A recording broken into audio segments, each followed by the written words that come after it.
In a groundbreaking shift, AI is now being harnessed to restore our planet's ecosystems. By employing machine learning algorithms and data analysis, conservationists can predict which areas are most vulnerable to degradation. For instance, researchers in Australia are using AI to monitor coral reef health, enabling real-time interventions to combat bleaching.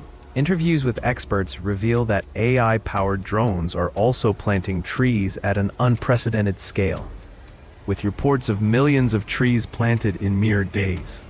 However, as AI technology accelerates, ethical considerations regarding its deployment in sensitive ecosystems remain critical. How do we balance innovation with nature's integrity?